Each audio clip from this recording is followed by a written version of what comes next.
Hi there and welcome. These are some handover videos for your Swift Celeste 560, which is a Challenger 560. I'm going to go through the basics on how to set up and operate the caravan as if you were getting on or off site. So first off, starting off, you will get shown this during the collection, but you have that black lever up and then you can wind down the jockey wheel onto the tow bar itself, snap that down, push up that red button and expose a green ring. You have your breakaway cable underneath, which if you have an eye point has to be used. If not, wrap it around the tow bar. You have your handbrake just here, which you just press down and up, and then you have 13-pin electric. So if you do have 7-pin adaptation, make sure to bring yourself an adapter on collection. 2 points either side and 2 points at the back. We have inserts for your legs.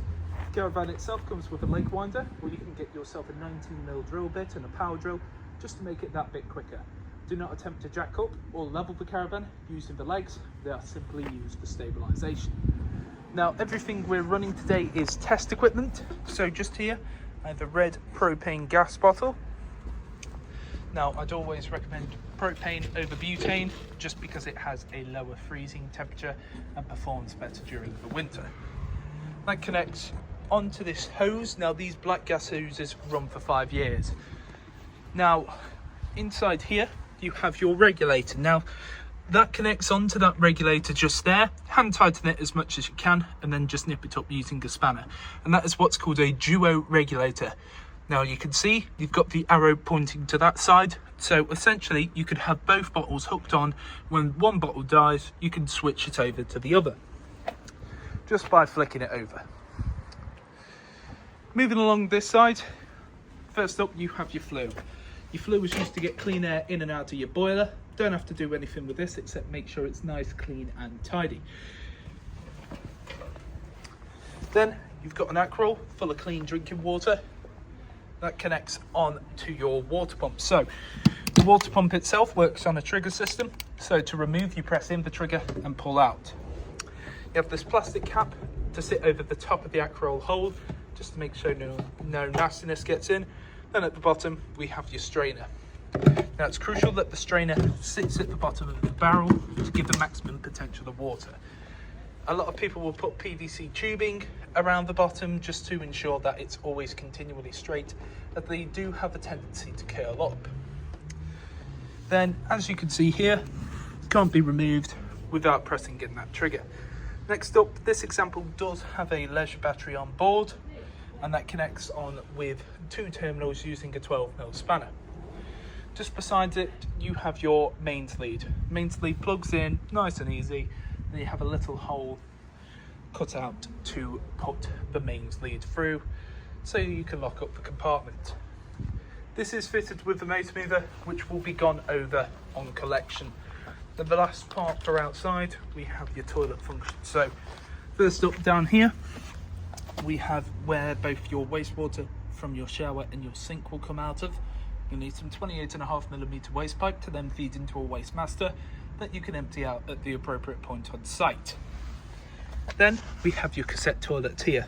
To remove it, press up on the orange handle and pull out towards you. Now this handle does also extend out and up, so it can be used similar to a carry-on suitcase. Twist this head to the side, open up that cap. You want to tilt, and at the same time as tilt, continually pressing that vent button just there. Once you've done that, my recommendation is to open up this compartment, feed in some fresh water, give it a little bit of a shake, and again tilt and vent.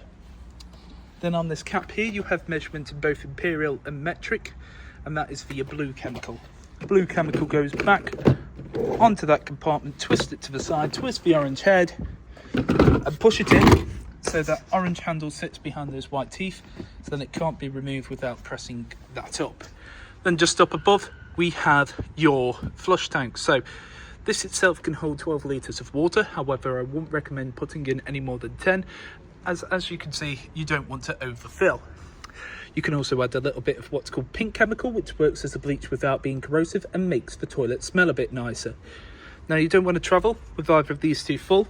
So just up here, you can see you've got this little black lid that will drain out the remaining water from your flush tank. The caravan itself will be fully drained off before you leave with it. Then underneath your right hand side seat you have all of this, so I wouldn't recommend storing anything underneath here. Underneath this compartment we have your boiler if you ever need to do a reset on that.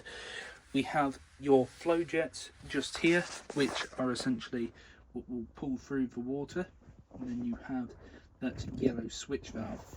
Now the switch valve itself is currently in the horizontal position, however vertical position will drain out any remaining water inside the system. We will leave the caravan with that in the vertical position. November to March also have that up permanently unless you're actively using the caravan, and give off the caravan a quick drain every time you leave site. This blue box on the side, that is your brain box for your motor mover, again if you ever need to do a reset. And then you have this silver box on the side, which is essentially your battery charger. Then up here we have both your trips and your fuses. All your trips in the upright position and all your fuses in the correct position. I'd always recommend storing some extra fuses in the caravan. Then we can see both heating and hot water and charger are both illuminated, showing that they're both active. You have the reverse polarity button, which you press that in for when you're abroad, and a complete system shutdown button. Press that in, nothing inside the caravan is able to operate. If you need some more information on your trips and fuses, you can pull down this panel and it tells you a little bit more. And just here we have your main control panel. So this is essentially what can operate everything inside the van. So first up, you can see you have the internal temperature, which is 16 degrees, external, which is 13, humidity, which is 65, date, time, and leisure battery charge.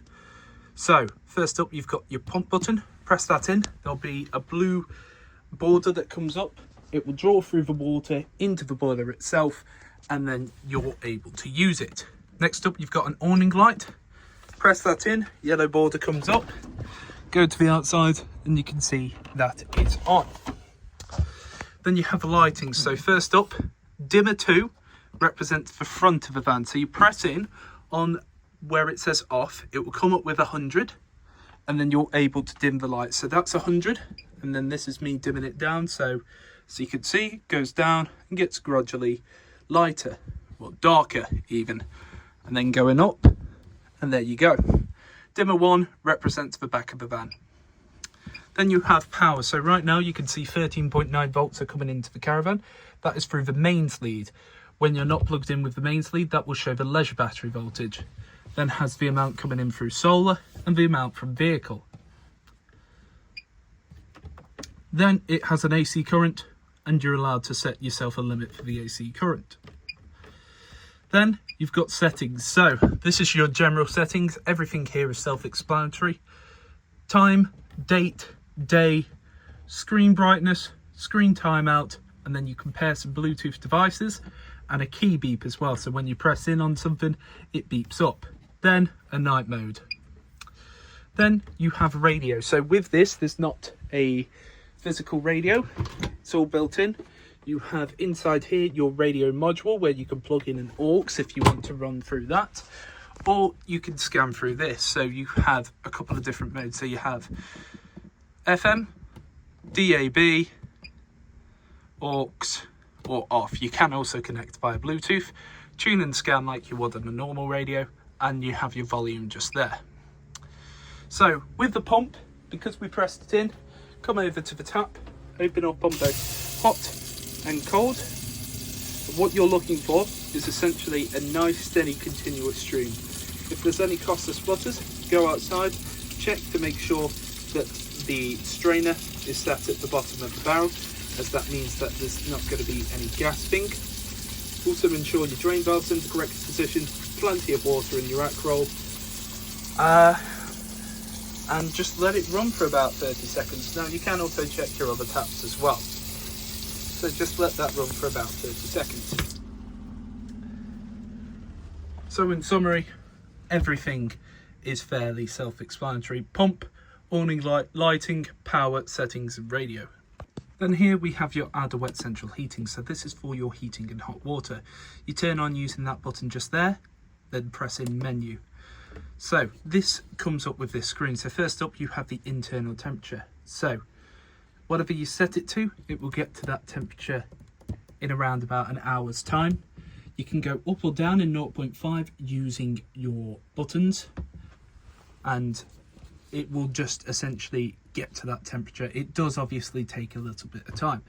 Next up, you've got the shower icon, and that is for the water temperature. So when the bar is fully empty, that means there's no hot water. When it's halfway, the water temperature will get to around 40 to 50 degrees, and when it's full, it will prioritize the water heat over the heating of the actual caravan itself for around about an hour or so. Once it's had that hour, it will then drop it back down to that part. But when it's on full, like it is there, it will get the water to around 60 degrees. Next up, you've got your energy sources. So you can either use 1, 2 or 3 kilowatts of electric, gas, or a mixture of 1, 2 and 3. So you've got the choice of either gas, mains, or a mixture of both. Now do be aware that some sites do not have the capacity for 3 kilowatts, especially if they're rather busy. So do always check. Then you've got some additional settings. I'm not going to run through these, as what we have set it to is the most user friendly. However, if you'd like to have a look inside your book packs, please do so. Then this screen will naturally turn itself off. However, the green LED will still be active to show you that it's on. But to turn this panel completely off, press in. No more LED means it's off. Then just here we have your hob grill and oven, which all operate off gas, minus the electric plate. Everything else you have to press in, twist to the side and press the igniter.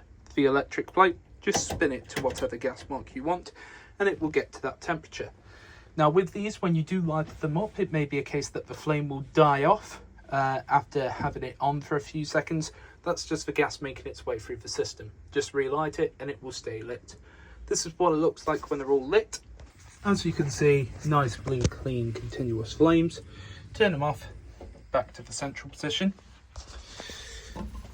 And it's the same concept for your grill and oven. Grill just here. And then lastly, your oven, so press in.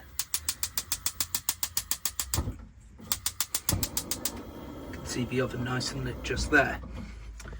Only other real thing to note, you can travel with your gas hose on, but make sure your bottle's off and put down this glass sheet before travelling, but don't put it down until all of these are cold to the touch. And just here we have your Dometic fridge operation. So you have 3 different choices for source. You have 13-pin electric, not leisure battery, gas or mains. You can choose what source you're using by pressing in this button.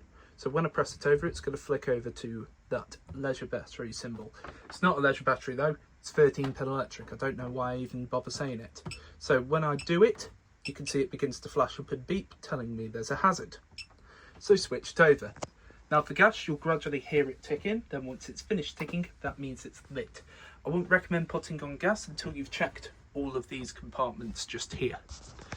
So we'll switch it back to mains, then we have the amount of capacity. So 1, 2, 3, 4 or 5. 5 being the most powerful, so it's going to chill it the quickest, but 1 being the least powerful, but it's going to take the least amount of power. When the fridge is on, blue lights inside, and naturally that will fade off just so it doesn't disturb you again whilst you sleep. But to turn this entire panel off, press and hold on this button, turns off the LEDs, turns off the lights in the fridge. Then just here we have the toilet, which is quite simple. Flick that up, press in your flush button, and you can hear that motor. That motor is what will push around any water inside the system. And to remove the water, press away that handle, opens up the catch to the cassette, pull it back towards you, as you won't be able to remove the cassette unless it's pulled towards you. And then you have an icon here telling you to empty once full. It will be a red icon to come up below that.